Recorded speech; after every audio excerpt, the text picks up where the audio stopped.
गर्मी और नमी के मौसम में इन्फेक्शन काफी बढ़ जाते हैं। आइए जाने देश और दुनिया की जानी मानी और अपने शहर कानपुर की प्रसिद्ध डर्मेटोलॉजिस्ट डॉक्टर रश्मि रस्तोगी फॉर्च्यून हॉस्पिटल से कि त्वचा की सही देखभाल के लिए क्या करना चाहिए ताकि हमारी त्वचा निरोगी रहे। Fungal free India talk show पर आपका स्वागत है डॉक्टर रश्मि रस्तोगी जी।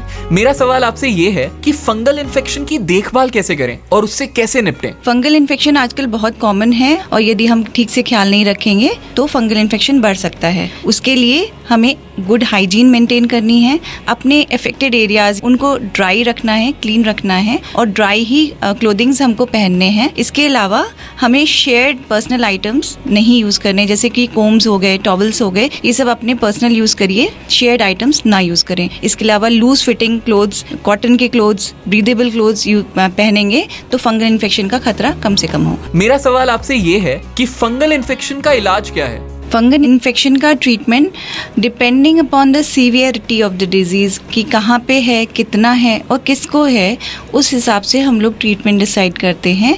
नॉर्मली छोटा मोटा फंगल इन्फेक्शन केवल लगाने वाली क्रीम्स और पाउडर से डील हो जाता है। पर अगर आपको डायबिटीज़ है या आपको सीवियर फंगल इन्फेक्शन है या बार बार हो रहा है तो खाने की मेडिकेशंस भी उसमें चल सकती हैं। मेरा सवाल आपसे ये है कि यदि लक्षण पहले से बेहतर हो जाएं, तो क्या एंटी फंगल उपचार लेना बंद कर सकते हैं? हमारी राय बिल्कुल नहीं है कि आपको यदि सिम्टोमेटिक आराम मिल जाए तो आप ट्रीटमेंट बंद कर दें। आप ट्रीटमेंट कंटिन्यू करिए दो कारणों की वजह से। एक तो आपका ट्रीटमेंट इनकम्प्लीट रह जाएगा, दूसरा एंटी फंगल रेजिस्टेंस हो जाएगा जो आजकल बहुत कॉमन है और उसके बाद फिर ट्रीटमेंट लाइन्स हमारी काफ़ी सीवियर और काफ़ी एक्सपेंसिव हो जाती हैं और फिर हमारी ट्रीटमेंट लाइन्स काफ़ी चेंज हो जाती हैं, काफ़ी एक्सपेंसिव ट्रीटमेंट हो जाता है और लॉन्ग टाइम का ट्रीटमेंट रहता है। मेरा सवाल आपसे ये है कि कितने समय तक एंटी फंगल दवाइयाँ लेने की आवश्यकता होती है? देखिए, depending upon cases to cases किस प्रकार का इन्फेक्शन है, कितनी सीवियरिटी है और उस इंडिविजुअल की कैसी हेल्थ है, ट्रीटमेंट कुछ हफ्तों से लेकर कुछ महीने या कुछ साल भी चल सकता है। पर ये बात यदि आपका डर्मेटोलॉजिस्ट डिसाइड करे तो सबसे अच्छा रहेगा।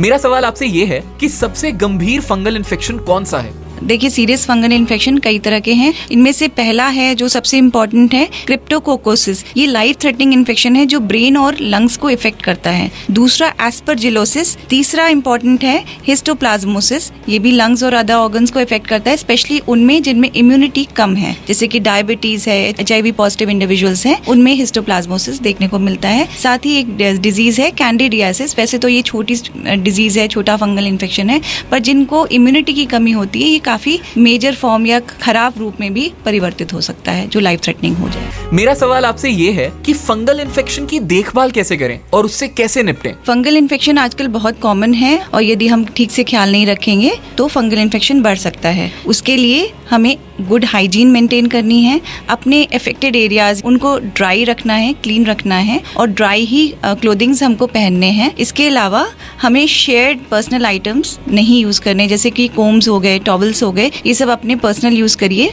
शेयर्ड आइटम्स ना यूज करें। इसके अलावा लूज फिटिंग क्लोथ्स, कॉटन के क्लोथ्स, ब्रीदेबल क्लोथ्स पहनेंगे तो फंगल इन्फेक्शन का खतरा कम से कम होगा। मेरा सवाल आपसे ये है कि फंगल इन्फेक्शन का इलाज क्या है? फंगल इन्फेक्शन का treatment depending upon the severity of the disease कि कहाँ पे है, कितना है और किसको है, उस हिसाब से हम लोग ट्रीटमेंट डिसाइड करते हैं। नॉर्मली छोटा मोटा फंगल इन्फेक्शन केवल लगाने वाली क्रीम्स और पाउडर से डील हो जाता है। पर अगर आपको डायबिटीज़ है या आपको सीवियर फंगल इन्फेक्शन है या बार बार हो रहा है तो खाने की मेडिकेशंस भी उसमें चल सकती हैं। मेरा सवाल आपसे ये है कि यदि लक्षण पहले से बेहतर हो जाएं, तो क्या एंटी फंगल उपचार लेना बंद कर सकते हैं? हमारी राय बिल्कुल नहीं है कि आपको यदि सिम्टोमेटिक आराम मिल जाए तो आप ट्रीटमेंट बंद कर दें। आप ट्रीटमेंट कंटिन्यू करिए दो कारणों की वजह से। एक तो आपका ट्रीटमेंट इनकम्प्लीट रह जाएगा, दूसरा एंटी फंगल रेजिस्टेंस हो जाएगा जो आजकल बहुत कॉमन है और उसके बाद फिर ट्रीटमेंट लाइन्स हमारी काफ़ी सीवियर और काफ़ी एक्सपेंसिव हो जाती हैं और फिर हमारी ट्रीटमेंट लाइन्स काफ़ी चेंज हो जाती हैं, काफ़ी एक्सपेंसिव ट्रीटमेंट हो जाता है और लॉन्ग टाइम का ट्रीटमेंट रहता है। मेरा सवाल आपसे ये है कि सबसे गंभीर फंगल इन्फेक्शन कौन सा है?